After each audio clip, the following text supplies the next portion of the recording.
दोस्तों, चाइना के नज़दीक ये छोटा सा देश देखिए, इसका नाम है ताइवान, जिसके एग्जिस्टेंस से दुनिया पर कोई फर्क नहीं पड़ रहा था। लेकिन साल 2009 में इस देश ने ऐसा कुछ किया जिससे पूरी दुनिया के लिए आज ताइवान मसीहा बन गया, और वो काम था दुनिया की सबसे बड़ी आईसी चिप प्रोडक्शन कंट्री बनना। जी हाँ दोस्तों, ये वही सेमीकंडक्टर चिप है जिसका प्रोडक्शन किंग बनने के लिए अमेरिका और चाइना के बीच एक सेमीकंडक्टर वॉर छिड़ी हुई है।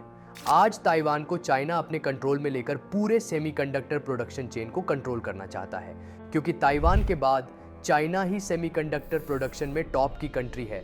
लेकिन चाइना इस प्रोडक्शन के लिए अमेरिकन टेक्नोलॉजी पर डिपेंडेंट है। साथ ही अमेरिका को यह भी डर है कि चाइना सेमीकंडक्टर फैब्रिकेशन को अमेरिका के अगेंस्ट यूज करेगा, और इसीलिए वो चाइना के हर स्टेप को काउंटर कर रहा है, जिस वजह से दुनिया में सेमीकंडक्टर चिप्स की सप्लाई प्रभावित हो रही है। इसी प्रभाव को कम करने और इस वॉर से असली प्रॉफिट कमाने का मौका एक देश के पास है। आपने सही समझा, हम बात कर रहे हैं इंडिया की, क्योंकि ये चिप बनाना आज इतना मुश्किल है कि बहुत गिने चुने देशों में ही लिमिटेड प्रोडक्शन हो पा रहा है, और इसके लिए बड़ी संख्या में हाई लेबर की ज़रूरत पड़ेगी। इसीलिए इंडिया सेमीकंडक्टर वॉर को एक अपॉर्चुनिटी के तौर पर देख रहा है और खुद को ग्लोबल सेमीकंडक्टर प्रोडक्शन में अमेरिका और चाइना के बीच एक सिक्योर ऑल्टरनेटिव साबित करने में लगा हुआ है।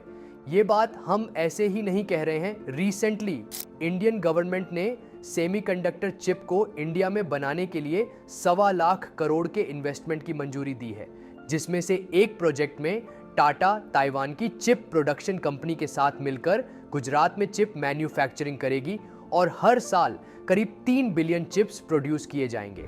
इसीलिए आज की इस वीडियो में हम ये समझेंगे कि आखिर ये सेमीकंडक्टर चिप है क्या और उसके यूसेजेस क्या है, सेमीकंडक्टर पर पूरे दुनिया की डिपेंडेंसी कैसे बढ़ रही है, और क्यों इससे फोर्थ इंडस्ट्रियल रेवोल्यूशन कहा जा रहा है। जानेंगे कि कैसे ये चिप न्यू एरा की जियोपॉलिटिक्स को अफेक्ट कर रहा है, और इस सब में हमारा भारत कहाँ स्टैंड करता है ये भी जानेंगे। आप वीडियो में एंड तक बने रहिएगा। दोस्तों, शायद आपको ये पता होगा कि जिस मटेरियल से इलेक्ट्रिसिटी फ्लो होती है उसे कंडक्टर, और जिससे इलेक्ट्रिसिटी का फ्लो नहीं होता उसे इंसुलेटर कहते हैं। लेकिन इसी कंडक्टर और इंसुलेटर के बीच कुछ मटेरियल ऐसे भी होते हैं जो ना तो इलेक्ट्रिसिटी को पूरी तरह फ्लो होने देते हैं, ना ही उन्हें रोकते हैं। ऐसे ही मटेरियल को सेमीकंडक्टर्स कहते हैं, जिनके बहुत थिन लेयर्स का इस्तेमाल करके इंटीग्रेटेड माइक्रोचिप्स बनाए जाते हैं। ये प्रोग्राम चिप्स सिग्नल के थ्रू आने वाली इलेक्ट्रिसिटी को कंट्रोल मैनर में पूरी सर्किट में फ्लो होने देते हैं, जिससे इनपुट सिग्नल की प्रोसेसिंग हो पाती है और उसका आउटपुट जनरेट होता है, जो कंप्यूटिंग की बेसिक फिलॉसफी है। इसी इंटीग्रेटेड माइक्रोचिप्स को सेमीकंडक्टर चिप्स कहते हैं, जिनका इस्तेमाल लास्ट 2 डिकेड से वाइडली हर इलेक्ट्रॉनिक गैजेट में देखने को मिल रहा है, चाहे वो स्मार्टफोन हो या फिर लैपटॉप, कार हो या ड्रोन, सुपर कंप्यूटर हो या new aged modern electronic weapons. सबका ब्रेन असल में ये सुपर कंप्यूटर ही है। यही कारण है कि आज करीब 1 ट्रिलियन सेमीकंडक्टर चिप हर साल इस इंडस्ट्री द्वारा बनाए जा रहे हैं, और कहीं ना कहीं आज एक्सपर्ट्स इसीलिए हाई सेमीकंडक्टर्स को फोर्थ इंडस्ट्रियल रेवोल्यूशन कह रहे हैं। ये रेवोल्यूशन जिस तरह से जियोपॉलिटिकल कन्फ्लिक्ट की वजह बन रहा है, आइए उसे भी समझ लेते हैं।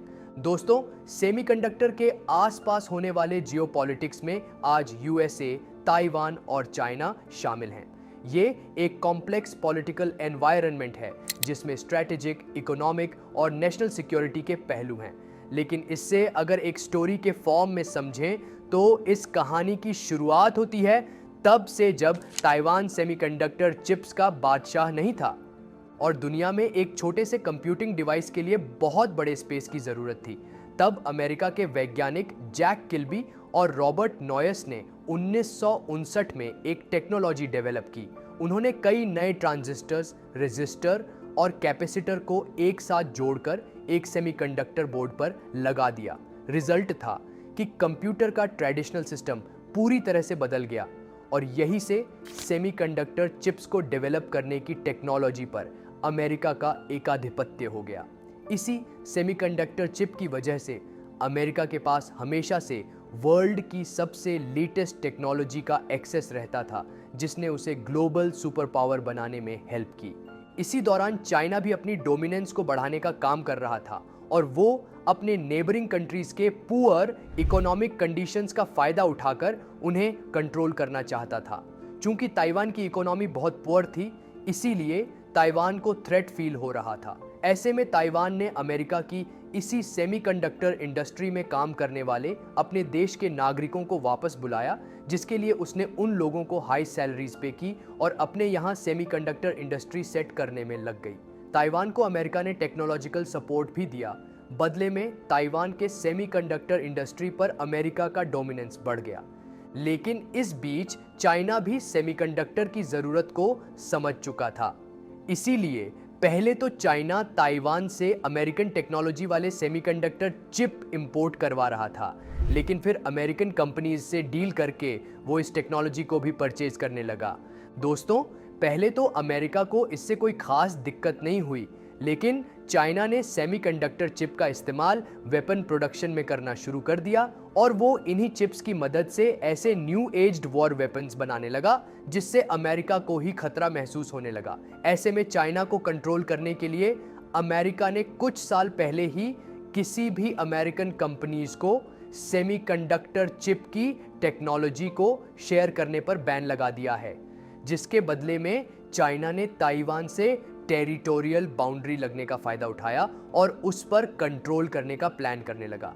क्योंकि अब चाइना को समझ आ गया है कि अगर उसे ग्लोबल रेस में अमेरिका को पीछे छोड़ना है तो उसे सेमीकंडक्टर फैब्रिकेशन के सप्लाई चेन को कंट्रोल करना होगा। दूसरी तरफ अमेरिका सेमीकंडक्टर चिप की टेक्नोलॉजी डेवलप करने के कारण ये मानता है कि दुनिया में सेमीकंडक्टर चिप्स का सप्लाई चेन उसके अंदर होना चाहिए, जिसमें अमेरिका कभी टेक्नोलॉजी शेयर को बैन करके एक कदम आगे निकल रहा है तो कभी चाइना सेमीकंडक्टर चिप के लिए जरूरी गैलियम और जर्मेनियम की सप्लाई पर रोक लगाकर अमेरिका को पीछे ढकेल रहा है, क्योंकि अमेरिका को गैलियम और जर्मेनियम की आधे से ज्यादा सप्लाई चाइना ही करता है। इस तरह से अब सेमीकंडक्टर चिप फैब्रिकेशन के लिए जरूरी रॉ मटेरियल कम पड़ेंगे।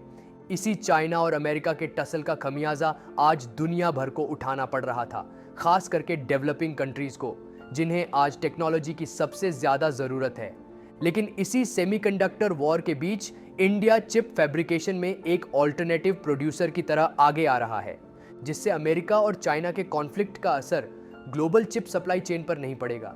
इसीलिए आइए इंडिया के सेमीकंडक्टर प्लान और कैपेसिटी को डिटेल में समझते हैं। दोस्तों, सबसे पहले ये समझाएं कि आज इंडिया में सेमीकंडक्टर चिप की डिमांड बहुत तेजी से बढ़ रही है। ऐसा इसलिए क्योंकि इंडिया की सेमीकंडक्टर खपत 2023 तक $24 बिलियन तक पहुंच गई है और इस दशक के एंड तक एक $110 बिलियन से भी ज्यादा हो सकती है। ऐसे में आज इंडिया में सेमीकंडक्टर फैब्रिकेशन की नीड इसीलिए पड़ रही है क्योंकि इन चिप्स को इंपोर्ट करने से इंडियन इकोनॉमी पर एक्स्ट्रा बर्डन पड़ता है। साथ ही इंडिया को चाइना और अमेरिका जैसे अपॉर्चुनिस्ट कंट्रीज के ऊपर अपनी डिपेंडेंसी बढ़ानी पड़ती है।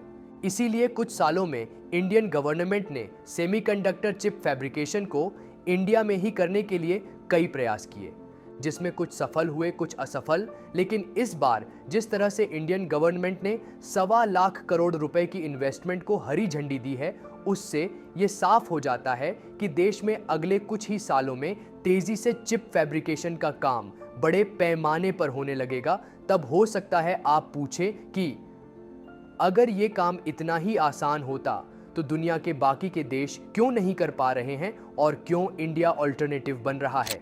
तो दोस्तों, इसका जवाब है इंडिया की चिप डिजाइन एबिलिटी। इंडिया के सेमीकंडक्टर मिशन में सबसे पॉजिटिव बात डिजाइन ही है। दुनिया की चिप डिजाइन का 20% से ज्यादा काम इंडिया ही करता है। बीबीसी की रिपोर्ट की माने तो 50,000 से ज्यादा इंडियंस इस काम से जुड़े हुए हैं।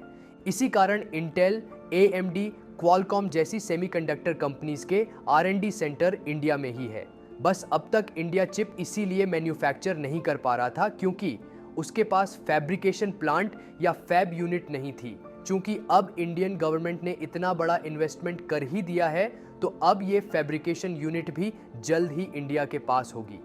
ऐसा हम इसलिए कह रहे हैं क्योंकि इस प्रोजेक्ट के तहत टाटा जैसी बड़ी कंपनी ताइवान की power chip semiconductor manufacturing Corp PSMC के साथ मिलकर फैब्रिकेशन प्लांट बना रहा है। ये प्लांट गुजरात के धोलेरा में बन रहा है, जिसमें 90,000 करोड़ का इन्वेस्टमेंट गवर्नमेंट और प्राइवेट सेक्टर्स के द्वारा किया जा रहा है। इसके साथ ही जो बाकी के 2 प्रोजेक्ट्स हैं वो basically outsourced semiconductor assembly and test का काम करेंगे, यानी कि दूसरे देशों से सेमीकंडक्टर्स को मंगवाकर इंडिया में उनकी असेंबली करके उनसे माइक्रोचिप बनाया जाएगा। इसे OSAT भी कहते हैं। ये 2 OSAT प्लांट्स असम के मोरीगांव और गुजरात के सानंद में बनाए जाएंगे। इस तरह से इंडिया आने वाले 1-2 सालों में न सिर्फ अपने यहाँ डिज़ाइन हुए सेमीकंडक्टर चिप का फैब्रिकेशन करेगी, बल्कि साथ ही आउटसोर्स्ड सेमीकंडक्टर्स की असेंबली भी करेगी, जिससे न सिर्फ इंडिया के सेमीकंडक्टर डिमांड को आसानी से पूरा किया जा सकेगा, बल्कि उसके साथ ही वो देश जो अमेरिका और चाइना के कॉन्फ्लिक्ट के बीच नहीं फंसना चाहता, उन्हें इंडिया ये चिप एक्सपोर्ट भी कर सकता है। और इससे न सिर्फ फ्यूचर की जियोपॉलिटिक्स में इंडिया की इंपॉर्टेंस बढ़ेगी, बल्कि ये चिप एक्सपोर्ट इंडिया के लिए इकोनॉमिकल बूस्टर भी साबित हो सकता है।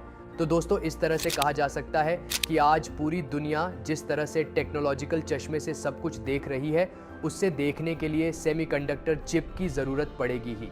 इसीलिए आज दुनिया के वो देश जो इस चिप प्रोडक्शन में आगे बढ़ चुके हैं, वो उससे और एक्सेसिबल बनाने की बजाय सेमीकंडक्टर को लेकर वॉर लाइक सिचुएशन क्रिएट कर रहे हैं। चाहे वो अमेरिका हो या चाइना, दोनों ही दुनिया को आगे बढ़ने से ज़्यादा उसे कंट्रोल करने की फिराक में हैं। ऐसे में इंडिया के सेमीकंडक्टर मिशन और उसकी डिज़ाइनिंग एबिलिटी दुनिया को एक नई दिशा दिखा सकती है। आपको क्या लगता है, क्या इंडिया नियर फ्यूचर में सेमीकंडक्टर फैब्रिकेशन में इंडिपेंडेंट हो पाएगा? आप अपनी राय हमें कमेंट करके ज़रूर बताएं। साथ ही वीडियो को लाइक और शेयर करना ना भूलें।